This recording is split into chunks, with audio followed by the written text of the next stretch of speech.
네, 안녕하세요. 네, 오늘은 비트코인에 대해서 설명을 드리겠습니다.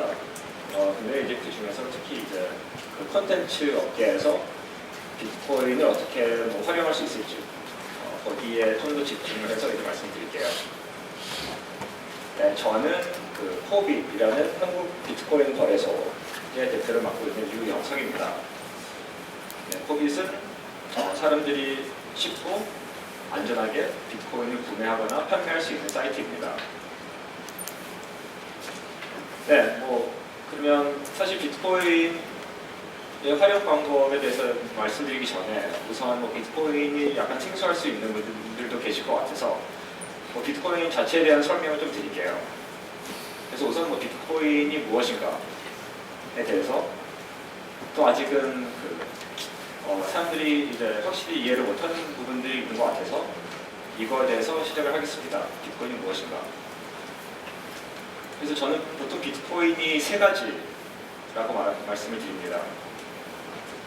그래서 우선 비트코인은 자금을 지급할 수 있는 네트워크다 라고 설명을 해요. 그래서 우리가 흔히 자금 지불 네트워크를 생각하면 이제 비자라는 네트워크가 있죠. 그래서 무슨 신용카드를 받는 가맹점하고 일반 고객의 은행 계좌하고 연동이 돼서 쉽게 돈을 주고받을 수 있는 시스템이죠. 그래서 비자가 전 세계적으로 되게 큰 네트워크를 만들었습니다. 그 외에는 이제 페이팔이라는 네트워크도 있죠. 이거는 사람들의 이메일 계정을 통해서 서로 연동이 돼서 돈을 주고받을 수 있고, 한국에서는 이제 싸이월드에서도 가상화폐를 위한 그런 시스템을 만들었죠. 그래서 도토리라는 게 한때 되게 유명했었고요. 그다음 게임 세계에서는 사실 거기서도 어느 정도 자금이 오갈 수 있는 그런 네트워크가 있습니다.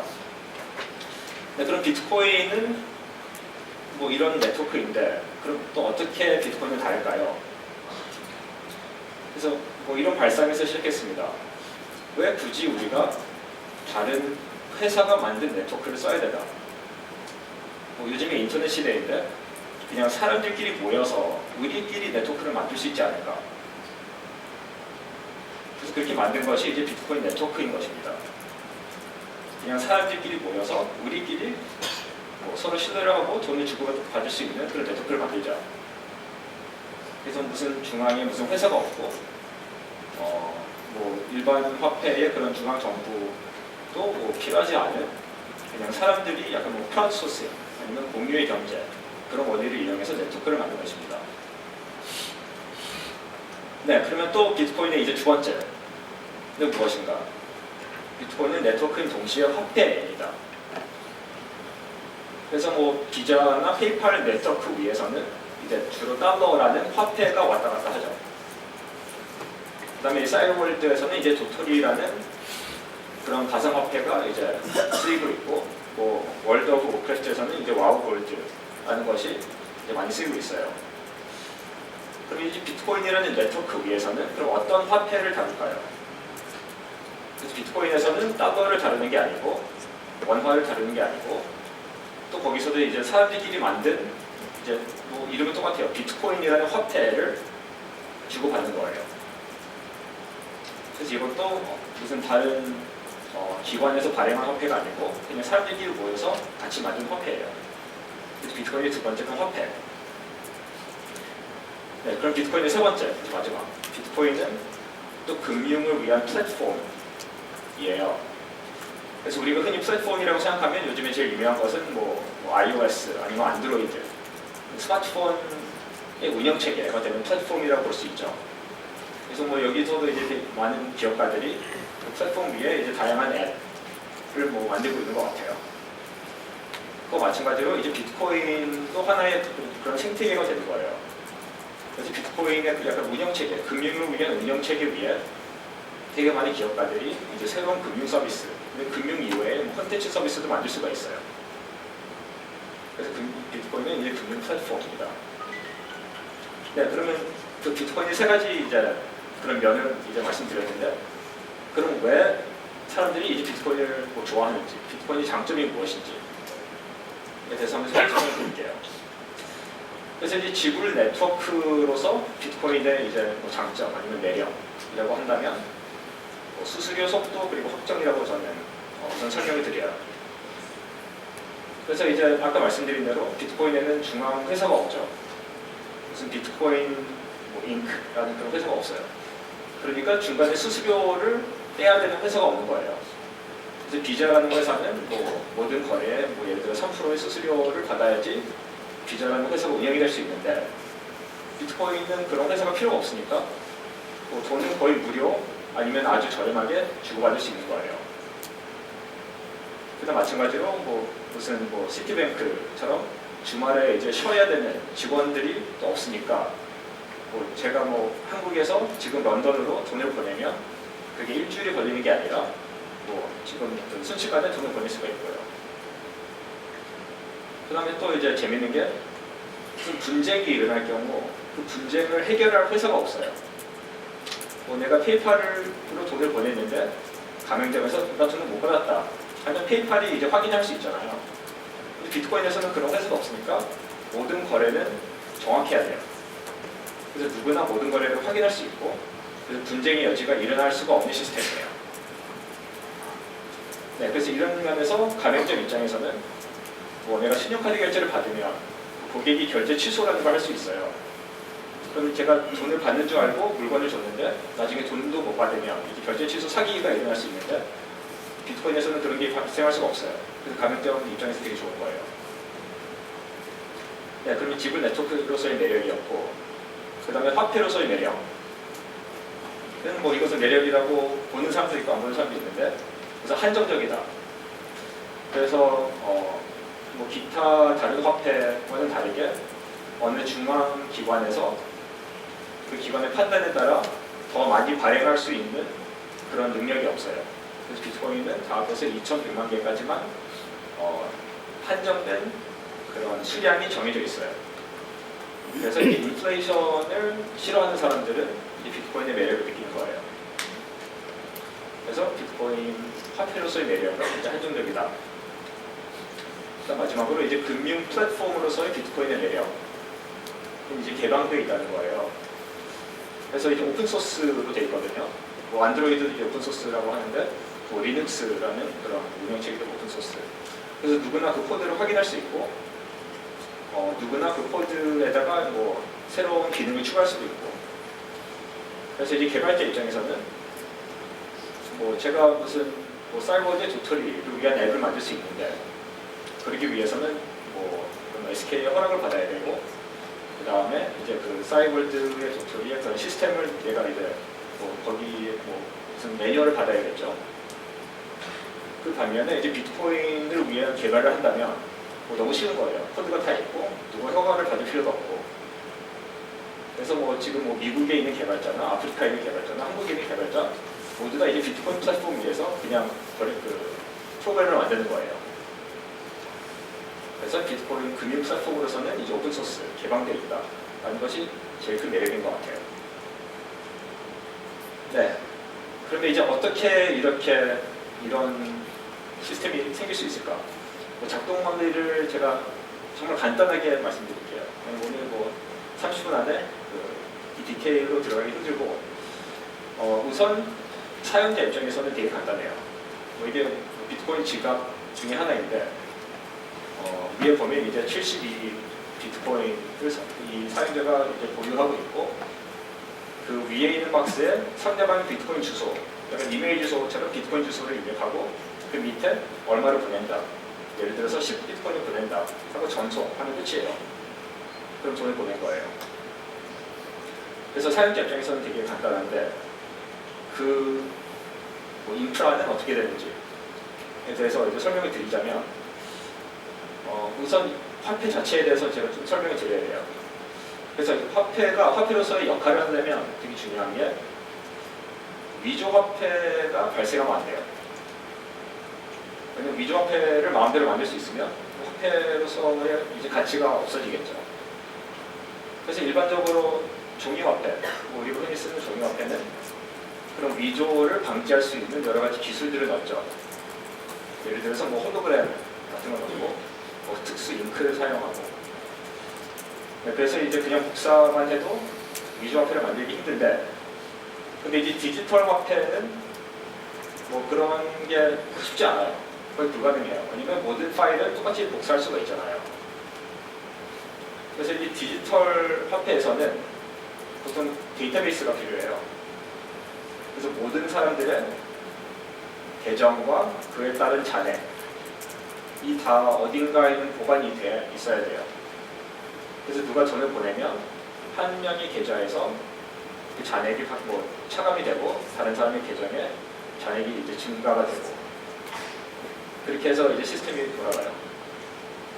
그래서 이제 뭐 비자, 페이팔, 뭐 사이버디 도토리, 결국엔 그건 그 모든 회사들이 이 데이터베이스를 관리하는 역할을 하는 거예요. 그래서 이제 무슨 에러가 발생하지 않고 해킹을 받을 수 없게 되게 많은 자원을 들여서 이 데이터베이스를 관리를 하죠.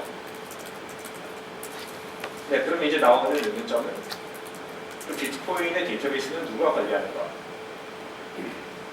왜냐면 아까 말씀드렸듯이 회사가 없잖아요. 중앙회사. 그러면 어떤 사람한테 이런 이 커다란 신뢰를 부여해서 그 사람이 이 데이터베이스를 안전하게 지키고 그 사람이 악의가 생기지 않아서 이 데이터베이스를 마음대로 바꾸지 않는다고 믿을 수 있을까요?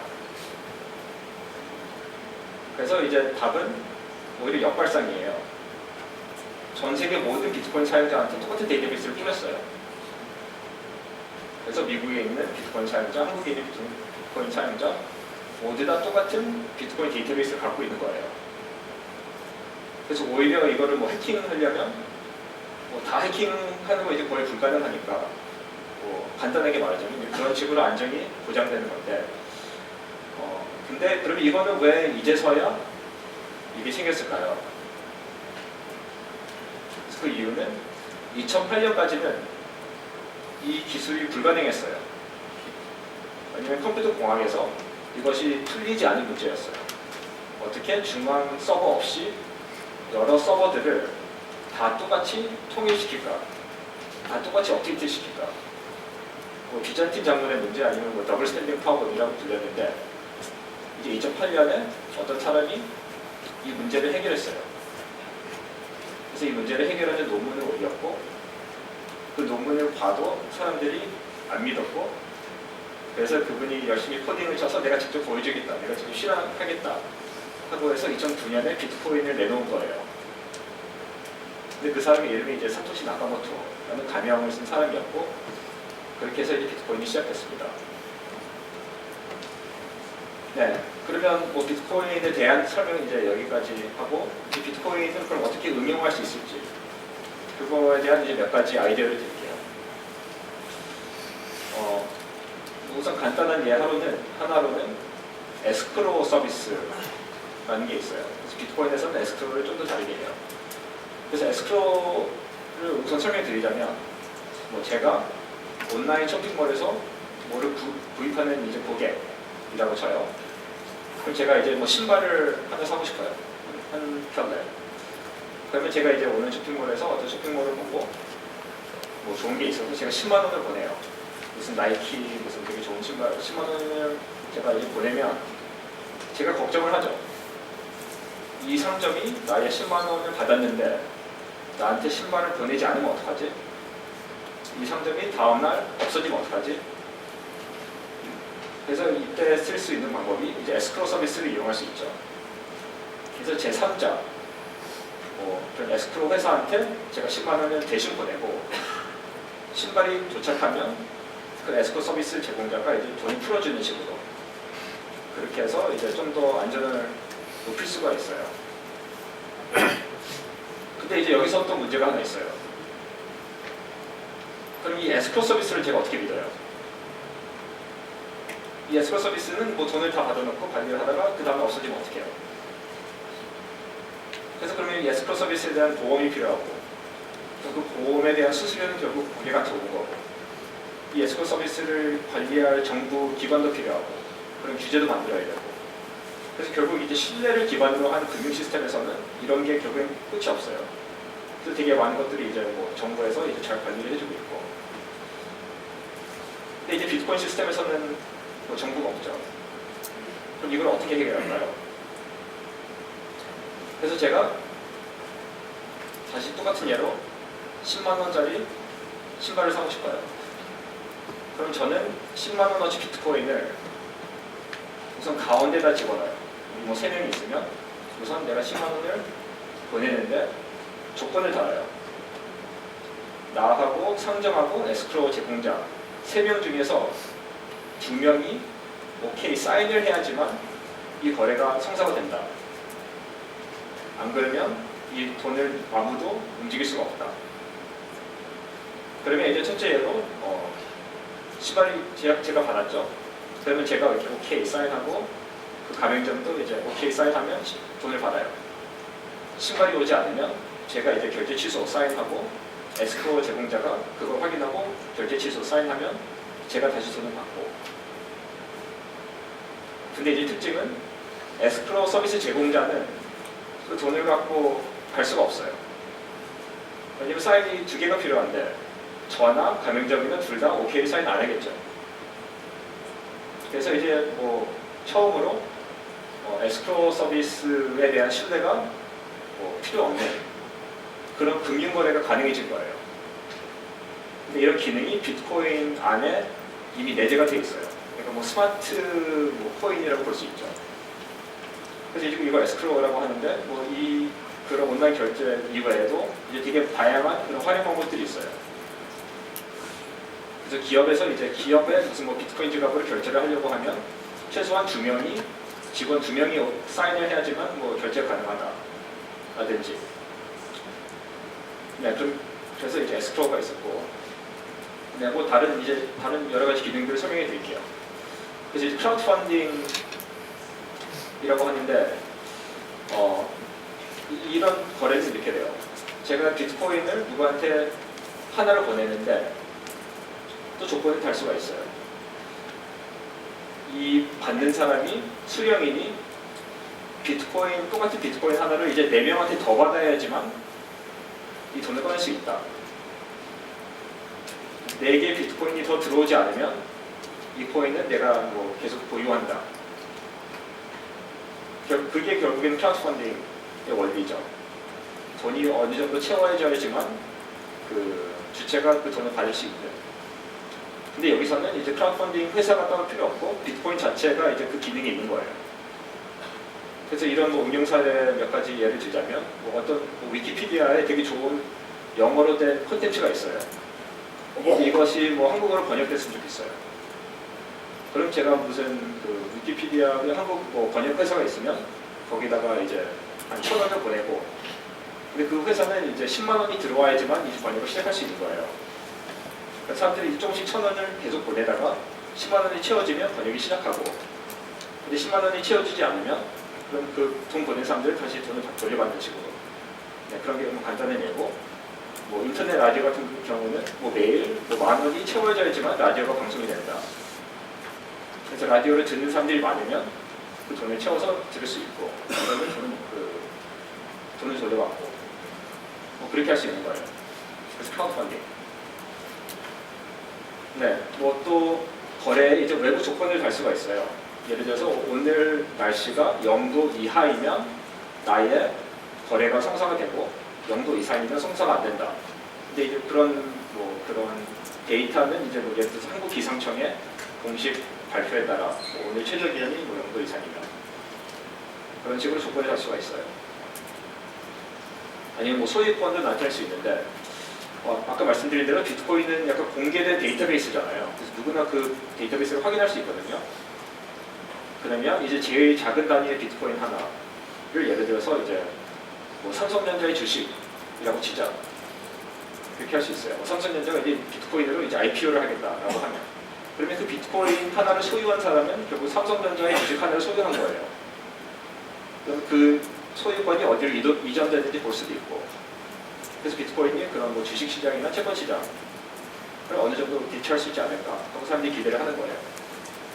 근데 이제 콘텐츠 쪽에서 본다면 무슨 게임 아이템, 그래서 무슨 MMORPG에서 되게 좋은, 되게 비싼 무슨 검 같은 것이 딱 10개가 있는데 그러면 그 검의 소유권을 비트코인 네트워크에 DB에 이제 표시할 수 있는 거예요.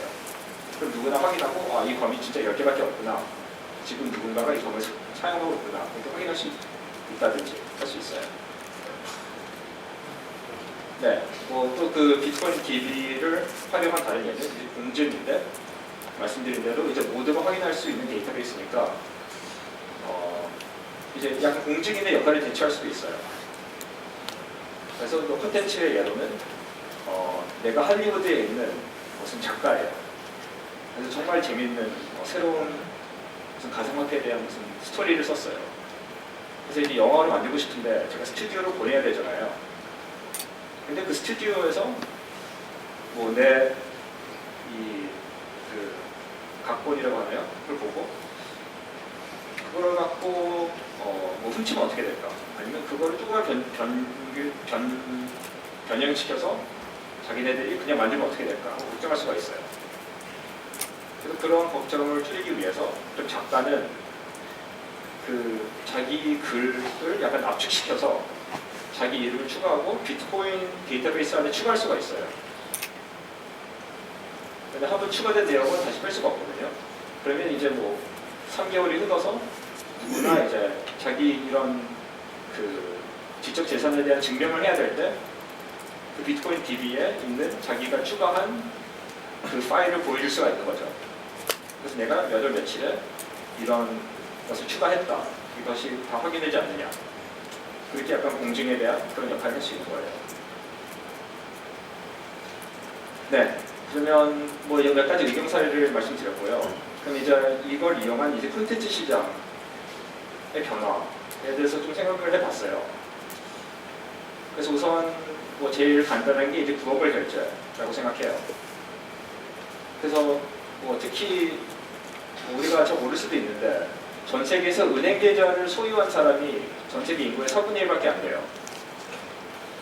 전 세계 인구의 3분의 2는 은행 계좌도 없고, 그러면 그 사람들은 온라인 결제를 뭐 실질적으로 참여할 수가 없고, 온라인 뭐 세계 금융에서 소외된 것이죠. 근데 이제 전 세계 거의 모든 사람들은 그 대신 전화기를 갖고 있어요. 사실 전화기만 있으면 비트코인을 이용할 수가 있어요. 그래서 이제 처음으로 전 세계 누구나 이제 참여할 수 있는 그런 금융 시스템이 생겼다고 볼 수 있는 거예요. 그래서 그런 일반 고객의 입장에서 금융에 대한 접근성이 확대가 되고, 또 그 반면에 이제 그러면 회사 입장에서는 무슨 가맹점 승인을 받을 필요가 없는 거예요. 그래서 보통 제가 뭐 전에 하던 회사에서는 이제 무슨 그 결제 모듈을 달려고 그러면 그 피지사하고 그리고 신용카드 회사한테 이제 신청을 하고 그 답변이 올 때까지 뭐 한 달 기다리고 그래야 됐던 것이 기억나는데, 비트코인은 뭐 누구나 그냥 이메일 주소 하나다 올리듯이 자기 비트코인 지갑 주소를 딱 올릴 수 있는 거예요. 그래서 지금 당장 누구나 돈을 받을 수 있는 그런 세상이 된 거죠. 제가 보기에 한국에서 특히 이제 K-팝 이 비트코인을 잘 이용할 수 있지 않을까 하고 생각이 돼요. 아니 비트코인의 제일 강점 두 개가 이제 글로벌 결제, 국경이 없는 결제하고 소액 결제, 적은 액수의 결제인데 그런 거를 K-팝이 많이 필요하지 않을까 하고 생각이 듭니다. 네, 그래서 뭐 소액 결제 말씀 나왔는데, 네, 결국 비트코인이 수수료가 뭐 거의 없다 보니까 기존에는 불가능했던 그런 소액 결제가 가능해졌어요. 그래서 뭐 예를 들어서 제가 뭐 런던에 어떤 되게 좋은 블로그가 있는데 어느 날 그 쓴 블로그를 보고 너무 좋아서 제가 한 10원 정도 팁을 보내고 싶어요. 근데 지금 금융 시스템에서는 런던에 10원 보내는 게 거의 불가능해요. 10원 보내려면 수수료만 1,000원이 나올 수 있어요. 근데 비트코인으로는 이제 가능해진 거죠. 네, 그래서 소액 결제도 있고, 그다음에 또 하나의 콘텐츠 시장의 변화는 제가 보기에 이제 언론의 자유가 더 높아지지 않을까. 그래서 이제 이거는 뭐 제가 뭐 입장을 취하는 건 아닌데, 그 위키릭스라는 곳에서 미국 정부에 대해서 좀 안 좋은 그런 내용을 공개했을 때 미국 정부에서는 위키릭스의 그 후원을 받는 계좌들을 다 등교시켰어요. 아니면 에드워드 스노덴도 이제 마찬가지고. 근데 이 비트코인은 약간 이런 걸 초월한, 그냥 뭐 정치를 초월한 금융 인프라다 보니까 사람들이 좀 더 그런 민주적으로 좀 더 자유를 행사할 수 있는 그런 금융 플랫폼이다라고 사람들이 보는 거예요. 네, 그다음 마지막으로 이제 뭐 제가 그냥 붙인 말인데 이게 UCC 금융이라고 이런 변화가 저는 상당히 클 거라고 봐요. 그래서 이 일반 콘텐츠에 대한 그런 결제 흐름을 보면 보통 여러 명의 고객들이 하나의 회사한테 돈을 보내는 시스템이죠.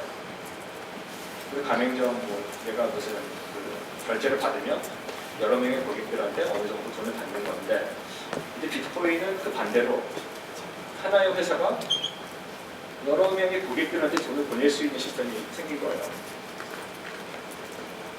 근데 더 나아가서 이제 고객이 다른 고객한테 서로 돈을 줄 수 있는 C2C 그런 거래들도 이제 훨씬 더 쉬워졌고, 거기서 한 발 더 나가서 이제 사용자들끼리 서로 그냥 금융 시스템을 만들 수가 있어요.